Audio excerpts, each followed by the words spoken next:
And then we start to remember, say, for example, what was taught to me in the very first teaching of the Cedar teachings, where the tree, the cedar tree, as I was burning its sap, it had gifted me some sap because I was making offerings to it, and gave one of them a hug and noticed that it left some sap on me, that I knew the leaves were a powerful smudge and a powerful prayer in Native American tradition, but I never thought about what does a different part of the same plant do.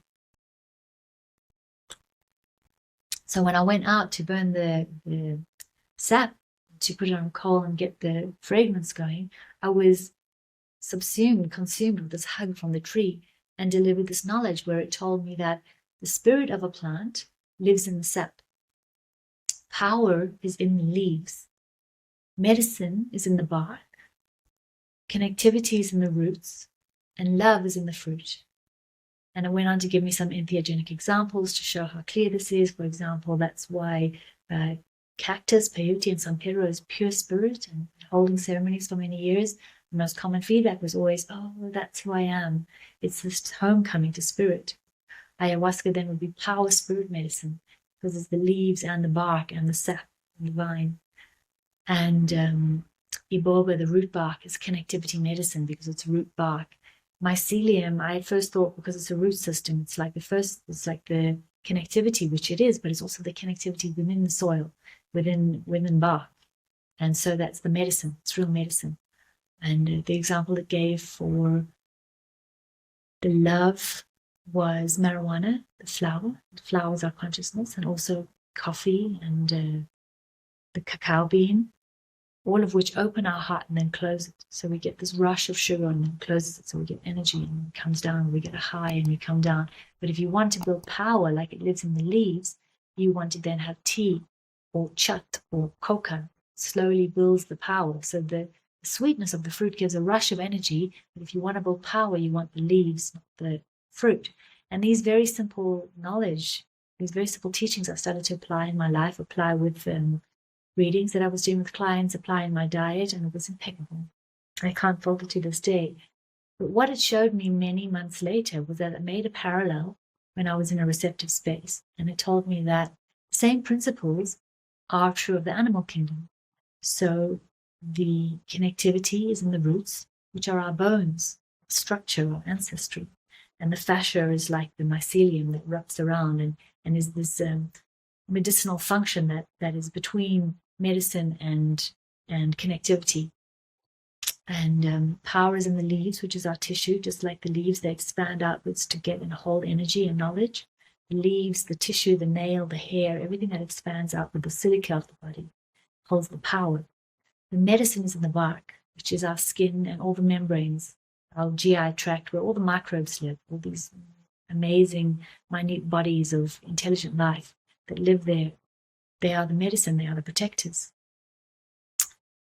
The spirit is in the sap, which is our blood, and love is in the fruit, which is our fruit, our children, our art, our dance, our work, whatever product, whatever we give to the world, that's where the love is. And then as time went on, it made the same true of the macrocosm of the planet. So connectivity is in the bones, it's in the roots, which is the bones, which is the entire rock mineral crystal kingdom. And when you look close up at a crystal or a bone or a rock, they're all holding the same structure. It's all the same structure on the micro or the macro levels. And the power, which is in the leaves, which is in the tissue, which is in the plant kingdom as a whole, if we look above at a jungle, it takes the very same shape as the way that arteries run through our tissue and as veins run through the leaves. It's all the same structure running through. So the power lives in the leaves, which is the tissue of the body, and the plant kingdom as a total on the planet. So the medicine, which lives in the bark, which is our skin, GI tract, all the membranes in our body, that's the soil. The soil of the planet is like the bark of the tree. It's the protective realm. It's the thinnest realm that's the most condensed with microbial, protective, intelligent life. The love of the being, the fruit, which is the love and the art and the celebration and the color of our lives, is the animal kingdom as a whole on the level of the planet. And the spirit which lives in the sap, which is our blood, is the water. So the water is holding the spirit. That's its home, in the water. So all the same 5 principles that travel through, and I was shown the same is true even on the smallest level of a cell, where the biomembrane is like the bark, the protective layer that holds it all together, and the roots holding the connectivity, that's the DNA, the chromosomes that hold this ancestral structural knowledge that runs through us, like the bones, the cell. The mitochondria holds the power, just like the leaves and the tissue, generating energy. The cytoplasm is where the spirit is, holding everything together, like the Akashic realm. And everything is inside of it, but it's probably not perceived by it because it's that invisible realm that's the glue holding it together. And the love is that energy that's gifted to the higher self, the higher being, the body of the creature, by the generation of the cell.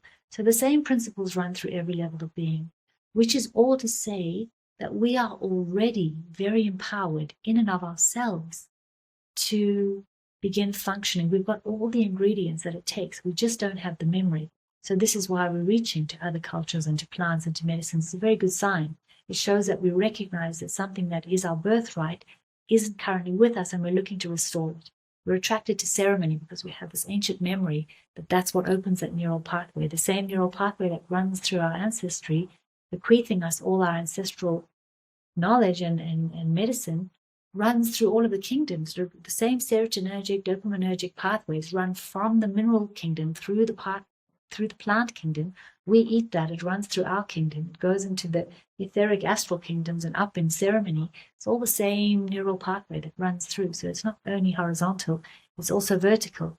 The same neural pathway can be opened with rituals and practices and rites of passages, cleaning the pathways, cleaning the dendrites, to allow that knowledge to be remembered, whether we're imbibing minerals or plants or ceremony or practice as we go through.